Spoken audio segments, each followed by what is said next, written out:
네, 오늘 말씀 같이 보겠습니다. 오늘 말씀은 예레미야 29장 15절에서 23절의 말씀입니다. 교독해서 같이 읽도록 하겠습니다. 이는 너희가 여호와께서 바벨론에서 우리를 위해 예언자들을 일으키셨다라고 말했기 때문이다. 다윗의 보좌에 앉은 왕에 대해서 이 성읍에 사는 모든 백성에 대해서 너희와 함께 포로로 가지 않은 너희 형제들에 대해서 여호와가 이렇게 말한다. 만군의 여호와가 말한다. 보라, 내가 그들에게 칼과 기근과 전염병을 보낼 것이다. 내가 그들을 먹을 수 없을 정도로 아주 형편없는 무화과처럼 만들 것이다. 내가 칼과 기근과 전염병으로 그들을 추적할 것이다. 또한 내가 그들을 땅의 모든 나라들에게 공포의 대상이 되게 하며 그들을 그곳으로 쫓아낸 모든 민족들 가운데서 저주와 두려움과 조롱과 모욕의 대상이 되게 할 것이다. 이는 그들이 내 말에 귀를 기울이지 않았기 때문이다. 여호와의 말이다. 내가 그들에게 내 종 여호와 예언자들을 계속해서 보냈지만 너희가 듣지 않았다. 여호와의 말이다. 그러므로 내가 예루살렘에서 바벨론으로 보냈던 너희 모든 포로들아, 여호와의 말을 들으라. 내 이름으로 너희에게 거짓 예언을 하는 골라야의 아들 아합과 마아스야의 아들 시드기야에 대해 이스라엘 하나님 만군의 여호와가 이렇게 말한다. 보라, 내가 그들을 바벨론 왕 느부갓네살의 손에 넘겨줄 것이니 그가 너희 눈앞에서 그들을 죽일 것이다. 그들로 인해 바벨론에 있는 유다의 모든 포로들이 이 저주하는 말을 사용할 것이다. 여호와께서 너를 바벨론 왕이 불 속에 태워버린 시드기야와 아합과 같이 하실 것이다. 다 함께 읽겠습니다. 시작. 이는 그들이 이스라엘에서 극악한 짓을 했고 그 이웃의 아내들과 간음했고 내가 그들에게 명령하지도 않은 거짓말들을 내 이름으로 말했기 때문이다. 내가 이것을 알고 있고 내가 증인이다. 여호와의 말이다. 아멘. 무화과 나무는 지중해 지역에서 광범위하게 자라는 나무입니다. 팔레스타인 지역에서도 이제 이 무화과 나무를 볼 수가 있습니다. 대부분 이스라엘에서 자라는 나무들은 상록수입니다. 잎이 사계절 이렇게 푸르른 그러한 상록수가 많은데 이제 거의 팔레스타인 지역에서 나는 나무 중에서 무화과 나무는 거의 유일한 낙엽수라고 할 수 있습니다. 낙엽수라는 말은 이제 잎이 계속 변화가 있다라는 거죠. 이 무화과 나무가 많이 자라면 12m까지도 이제 자랄 수 있다고 하고요. 또 무화과 나무는 이제 이파리가 넓기 때문에 이제 무화과 나무가 풍성하게 여름에 이제 잎이 자라면 아주 경관도 좋고 또 그 무화과 나무 그늘 아래에서 쉴 수도 있고 그래서 구약의 예언서들을 보면 이제 이 이스라엘 사람들은 이 무화과 나무를 이제 쉼의 자리 또 무화과 나무 아래서 묵상하는 그러한 자리로 이제 삼았습니다. 아울러서 영적으로 무화과 나무 아래 산다라고 하면 평화와 번영의 삶이 계속되고 있다라는 그런 의미로도 이해를 했고요. 그리고 마른 무화과 나무는 이제 재난과 심판을 상징했습니다.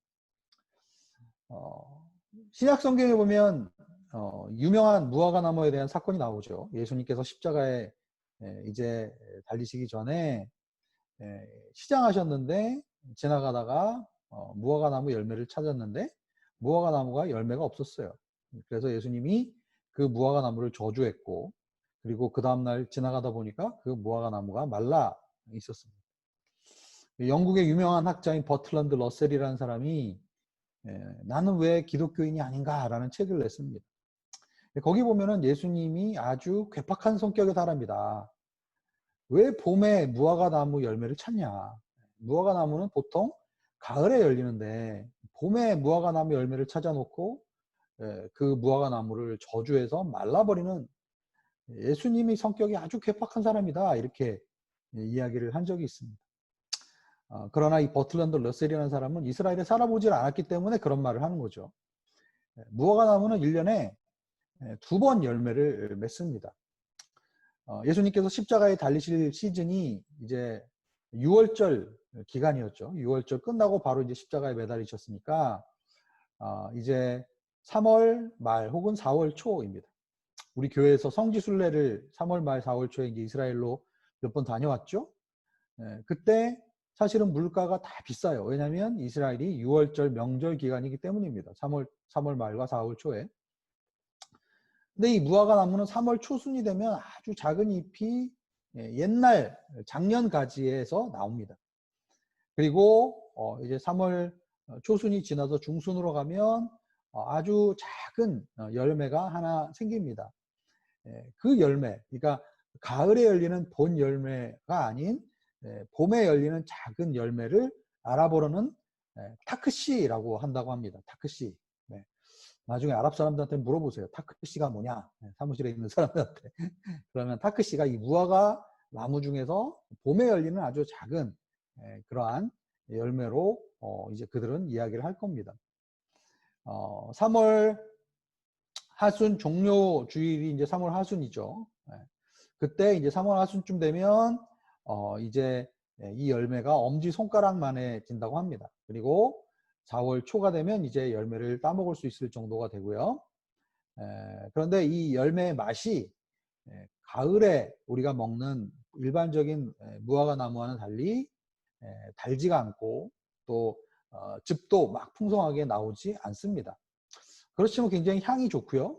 그리고 이제 가난한 사람들이 이제 끼니를 배고픔을 이렇게 달랠 수 있을 정도로 향이 좋고 그냥 먹을만하다라고 합니다. 4월 달 내내 이제 열매가 열려지고요. 5월 초가 되면 열매가 다 떨어지고 그리고 나서 이제 그 해에 새로운 가지가 자라면서 이제 여름에 6주 정도 시간을 지나면서 열매가 이제 잎이 풍성하게 새로운 잎들이 나게 되고요. 그리고 나서 가을이 되면 이제 우리가 원래 알고 있는 그 무화과 나무 열매가 맺어지게 됩니다. 무화과 나무에 대해서 제가 이제 오늘 좀 길게 설명을 드렸는데요. 이 무화과 나무를 생각해 보면 사실 무화과 나무를 보면 무화과 나무의 상태를 보면 그 계절이 봄인지 여름인지 가을인지 겨울인지 알 수가 있는 거죠. 예수님께서 이 무화과 나무를 저주하셨다라는 것은 분명히 이스라엘의 영적인 상태를 빗대어서 비유적으로 우리에게 가르침을 주시기 위한 것이 분명합니다. 이스라엘의 상태가 어땠습니까?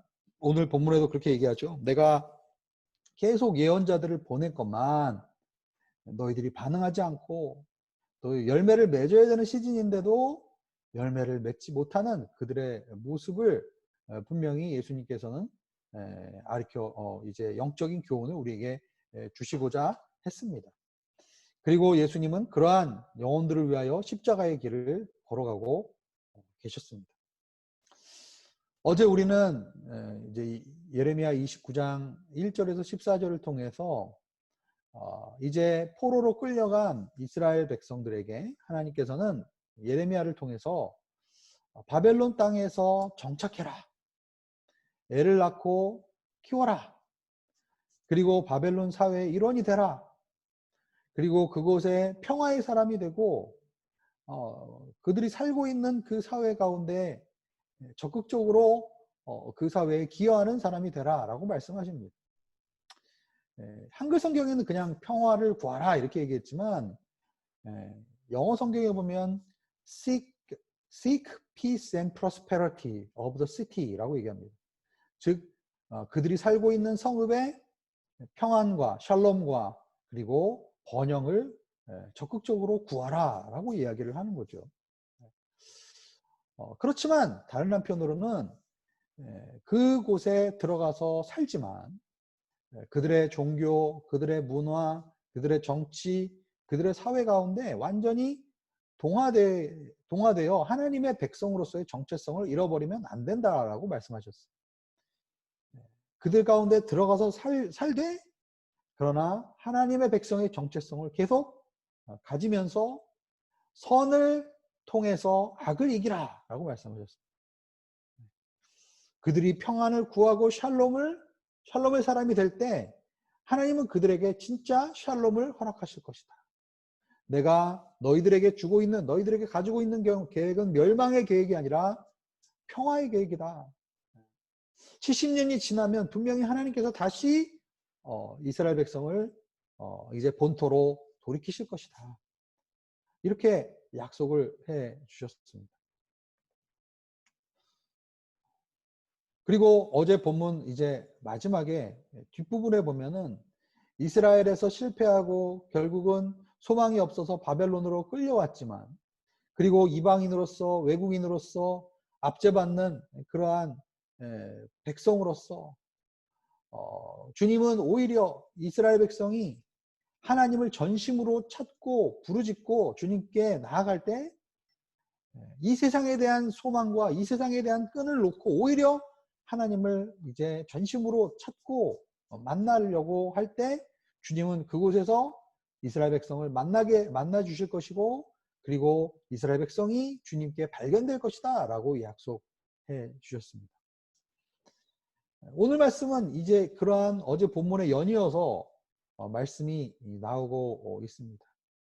예수님께서 신약에서 말씀하신 무화과나무 비유와도 비슷한 맥락이고, 또 오늘 말씀은 예레미야 24장에 나오는 두 무화과 나무가 담겨 있는 바구니의 비유와도 사실 관련이 있어요. 예레미야 24장을 우리가 다시 한번 복습해 보면 예레미야는 두 바구니가 있는데, 한 바구니에는 무화과 나무가 아주 맛나고 좋은 열매들이 그 바구니에 담겨져 있고, 또 다른 한 바구니에는 나빠서 먹을 수 없는 아주 나쁜 무화과 나무가 담겨 있다라고 이야기를 했습니다.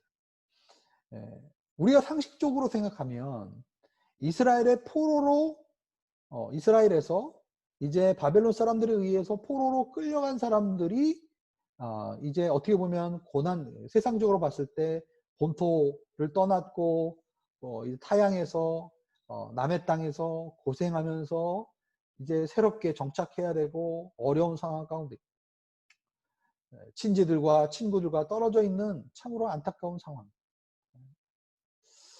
그렇기 때문에 어떻게 보면 그런 사람들이 나쁜 무화과 나무 열매를 맺는 사람들이고, 본토에서 가족들과 함께, 친지들과 함께, 친구들과 함께 있고 익숙한 환경에서 이제 먹을 것도 더 풍성하고 어떻게 보면 더 안전해 보이고 더 좋은 상황.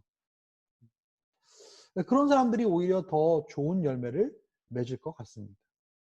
요즘 여러분 팬데믹 때문에 전 세계 모든 우리 디아스포라 한인들이 다 한국으로 갑니다. 왜냐하면 한국이 더 안전하고, 또 외국에서는 비즈니스 하기가 어렵고, 또 이제 어려움과 압박의 시간이 몰려오면 더 고향이 그리워지고 어떻게 보면 고향으로 가려고 하는 그런 행렬들이 러시를 이루고 있다고 하죠. 그래서 한국의 학교에 보면은 한국 학교에 요즘은 일반 학교도 들어가기가 어렵다고 그래요. 왜냐하면 아이들이 너무 많이 막 몰려오니까요. 우리가 그것을 탓할 수는 없겠죠. 우리가 어렵고 힘들 때마다 고향을 그리워하고 내가 익숙한 그러한 환경으로 돌아가려고 하는 것이 어떻게 보면 인간의 본능이라고도 할 수가 있습니다. 우리가 상식적으로 보면 그렇게 생각할 수 있지만, 지금 본문에서도 사실은 그래서 본국에 남아있는 사람들이 사실은 어떻게 보면 축복받은 사람들이고, 바벨론으로 포로로 끌려온 사람들이 어떻게 보면 저주와 지금 고통과 고난의 시간을 겪고 있는 사람들이라고 생각할 수 있어요.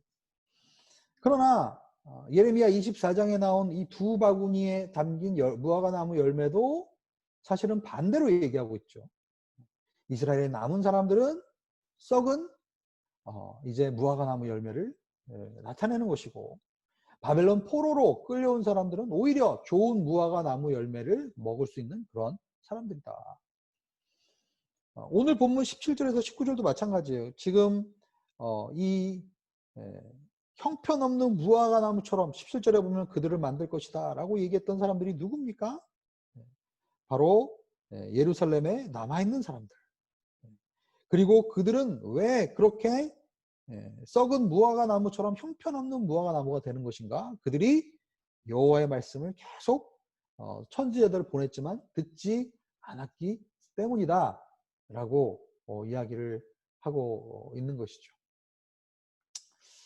주님은 바벨론의 포로로 끌려왔지만 바벨론 포로 상황 속에서 하나님은 오히려 그들을 훈련시키고 계십니다. 그들을 정금과 같이 단련시키고 있습니다. 이스라엘 백성은 영적인 소망을 잃어버린 백성이에요. 그렇기 때문에 예레미야 처음부터 예레미야 선지자는 뭐라고 했습니까? 이제는 더 이상 이스라엘 백성에게 소망이 없다. 그래서 너희를 뽑고 부수고 철저하게 새롭게 해서 다시 너희를 빚어가겠다라고 말씀하셨어요. 하나님이 이제 우리에게 어떨 때는 이렇게 단련의 시간, 연단의 시간, 훈련의 시간을 우리에게 허락하십니다. 그것이 그때 당시에는 굉장히 어렵고 힘들고 고생스럽고 고통스러운 시간이지만 그러나 때로는 그런 시간들을 통과해야 우리가 하나님 앞에 훈련받을 수 있고 정금과 같이 우리가 단련될 수가 있는 거죠. 그렇기 때문에 자꾸 지금 이 바벨론의 포로로 끌려온 사람들이 이제 이스라엘에 있는 사람들 자꾸 부러워하는 거예요. 그리고 거짓 선지자들의 이야기에 자꾸 귀를 기울이는 거예요. 이 시간이 금방 끝난다. 금방 끝난다. 고통의 시간이 이제 없을 것이다. 자꾸 그런 식으로 생각을 하고 있기 때문에 지금 예레미야가 29장에서 그거와 반대되는 이야기를 자꾸 하고 있는 것입니다. 15절을 보면 이 사람들은 뭐라고 얘기합니까? 여호와께서 바벨론에서 우리를 위해 예언자들을 일으키셨다라고 그들이 말하고 있다라는 거예요. 하나님은 사실 이스라엘 역사 가운데 어려운 일이 있을 때마다 자신들이 힘들 때마다 사사들을 일으키시고 예언자들을 일으키셔서 모세와 같은 예언자들을 일으키셔서 고통에 처한 신음하고 있는 이스라엘 백성을 구원하고 일으키셨던 적이 있습니다. 그렇기 때문에 지금 바벨론의 포로로 끌려간 사람들이 힘들고 어렵죠. 그러니까 그들의 생각이 뭐예요? 하나님이 이제는 예언자들을 일으키셔서 분명히 우리를 도우실 것이다 라고 본인들의 생각을 하는 거예요. 그런데 왜 그들이 썩은 무화과 나무라고 얘기하는 것입니까? 자신의 생각을 가지고 하나님의 말씀을 자꾸 보려고 하기 때문입니다. 자신의 예전에 과거에 기대했던 자신의 생각과 과거의 경험과 이런 것들을 통해서 하나님의 역사를 제한하고 하나님의 음성에 귀를 기울이지 않고 자꾸 자신들의 어떤 생각으로 하나님의 이 상황들을 해석하고 바라보려고 하는 그런 모습들이 그들에게 있지 않았나라는 생각을 해보게 됩니다. 21절에서 23절 우리는 오늘 본문의 뒷부분에 보면은 그러한 거짓 선지자들에 대해서 하나님께서 분명히 그들을 심판하실 것이다. 바벨론의 포로로 끌려왔는데 지금 그 사람들에게 하나님께서 이제 선지자를 일으키셔서 그들을 곧 구원하실 것이다 라고 얘기하면은 그것이 느부갓네살 왕의 귀에 들어가면 어떻겠습니까? 분명히 반역자로 배신자로 이렇게 인식이 되겠죠. 그래서 21절에 보면 그들이 그 거짓 선지자인 아합과 시드기야라는 사람이 결국 느부갓네살 왕의 손에 넘겨져서 결국은 그들 앞에서 죽게 될 것이다. 죽는 것도 그냥 죽는 게 아니라 굉장히 처참하게 불로 태워서 이제 죽게 될 것이다. 이 구약에서 불로 태운다라는 그런 표현은 굉장히 심판과 관련이 있는 경우가 많이 있죠. 어떻게 보면 그들이 그렇게 거짓 선지자로서 거짓 메시지를 퍼뜨린 것에 대해서 하나님의 심판을 받을 것이다. 그런데 23절에 보면은 그들은 이스라엘 가운데서 극악한 짓을 했고 이웃의 아내들과 간음을 했습니다. 그리고 명령하지도 않았던 그 거짓말들을 하나님의 이름으로 사람들에게 말했습니다. 결국 그 거짓 선지자들의 문제는 무엇입니까? 이스라엘 백성들의 문제와 비슷하죠. 그들이 하는 말과 그들의 삶의 모습이 일치가 되지 않았습니다. 결국은 자신의 생각대로 말씀을 재단하고 자신의 삶의 경험으로 하나님의 말씀을 바라보려고 하고 하나님께서 말씀하시는 것에 마음을 열고 귀를 기울이지 않고 고집을 부리고 회개하지 않고 회개에 합당한 열매를 삶 속에서 맺지 않을 때 하나님은 무화과 나무 열매를 저주하신 것처럼 썩은 무화과 나무 열매만을 맺는 그들을 보면서 다시 모든 것을 리세팅하고 싶으신 리세팅 하시겠다라고 지금 말씀하시는 거예요. 결국은 그 거짓 선지자들은 이스라엘의 모습과 비슷한 거죠. 말과 행동이 일치하지 않고 신앙과 삶이 분리가 되고, 그리고 삶 속에서 결국은 열매가 맺어지지 않을 때 결국은 하나님께서 그들을 심판하시고, 그리고 그러한 그들을 위해서 예수님께서 무화과나무를 저주하면서 결국은 십자가의 길로 걸어가셨던 것을 기억합니다. 예레미야에게도 주님은 내가 뽑고 부수고 철저하게 다시 제로 베이스에서 시작할 것이다. 너희가 바벨론의 포로로 끌려온 것이 저주이고 고난이고 또한 어려운 그러한 것이라고 생각하는데, 영적으로 보면 오히려 너희들이 이제 좋은 무화과나무를 여는 그러한 바구니에 담겨있는 사람이고, 오히려 이스라엘에서 변화되지 않고 계속 그 고정관념 속에서 그 과거의 삶 속에서 그냥 머물러 있는 사람들, 거기서 도저히 빠져나오려고 하지 않는 그런 사람들은 오히려 저주의 그러한 썩은 무화과 나무를 맺는 사람들이다 라고 말씀하고 있는 것이죠. 오늘 우리가 이 말씀을 기억하면서 같이 기도하며 나아가도록 하겠습니다.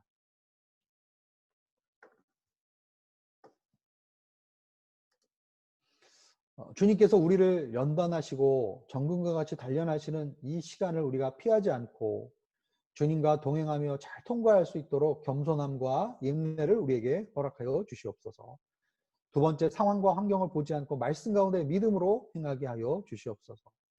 나의 말과 삶이 일치하지 않는지 돌아보게 하시고, 다른 사람을 지적하기 전에 먼저 나를 살필 수 있도록 하여 주시옵소서. 이 시간에 우리가 함께 오늘 들은 말씀 생각하면서 기도하며 나가겠습니다. 함께 기도하겠습니다.